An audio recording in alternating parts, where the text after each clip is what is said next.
no basis in medical, there's no basis in economics, there's no basis in reality to do this except to punish a state that is doing it better than what his experts have recommended.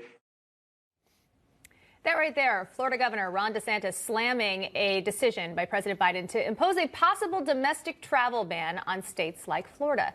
At the same time, though, the Biden White House saying that they will be opening up the U.S. border to tens of thousands of asylum seekers. Now, Danny Perez is a Republican state representative from Florida joining us now. Danny, thank you for joining us on National Report.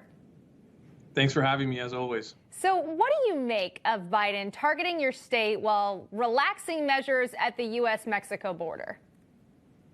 I think Governor DeSantis said it just right. In the state of Florida, we've taken care of our citizens by giving out the most vaccines of any populous state in the entire republic, and at the same time making sure that our businesses have been able to stay open throughout the pandemic safely, but yet giving them the opportunity to prosper where other left-leaning states have not done the same. The governor has actually dealt with the pandemic the best if we're going to compare him to any other state in the entire country. On the other hand, you have the border not only wide open under President Biden, but doing temperature checks, not tests, temperature checks at the borders. That's just it's not the same.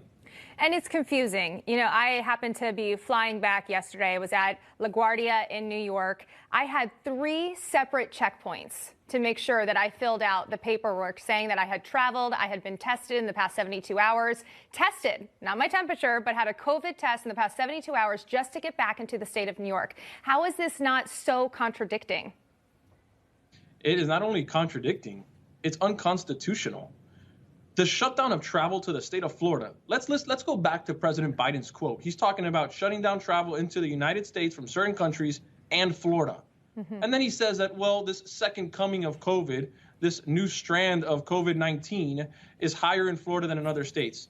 I would love for someone to ask him, what states is he comparing us to?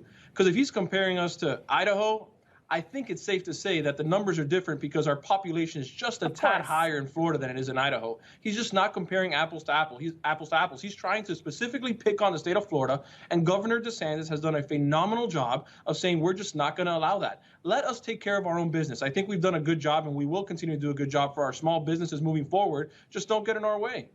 I have a lot of family and friends in South Florida, many of them praising Governor DeSantis for, like you said, finding ways to keep businesses open, finding ways to let Florida continue to succeed, and while tackling the coronavirus pandemic. So has Florida made any official appeals to the administration over that decision just yet?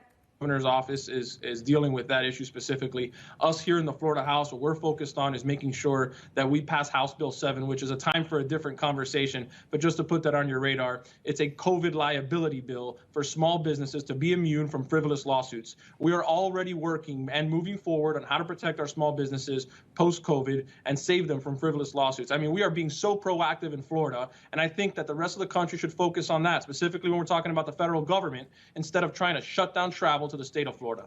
Well, there's a bit of contradiction now because the Biden administration is denying that report, saying that it's considering ththose travel restrictions. Jen Psaki, White House press secretary, saying no decisions have been made around additional public health measures that would change for domestic travel. But if, in fact, because we've seen some back and forth here, if Biden does move forward with this plan, you touched a bit about businesses, but how is Florida as a whole prepared to respond? Has there been thought into that as well?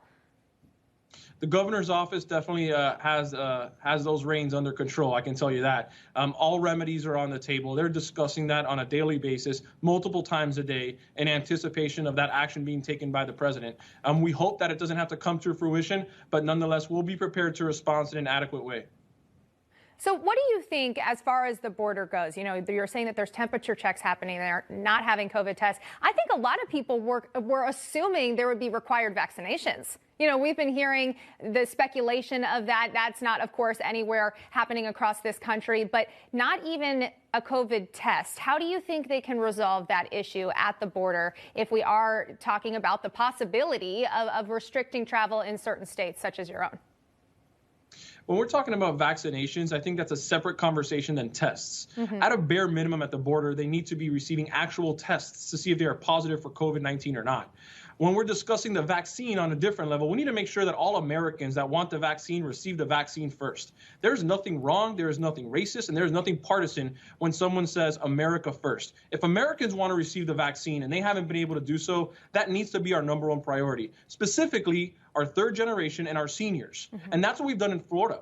We have over, I think at this point, we're at over 1 million. We're probably pushing close to 2 million vaccines to our elderly population. And I wish every other state would do the same. Let's take care of those that were the footprint for where we stand today. Let's take care of our most elderly population and give vaccines to them first instead of those crossing the border. Once we've accomplished that, I have no problem having that second conversation. At a minimum right now, we need to be testing at the border, though. And every day we hear issues about seniors, like you're talking about, having issues getting the vaccine, whether they're waiting in long lines or they just can't navigate the website. That's too confusing. But Representative Danny Perez, thank you so much for your insight this morning. Thank you. I'll see you soon. Well, the Biden administration has committed to sending struggling Americans $1,400.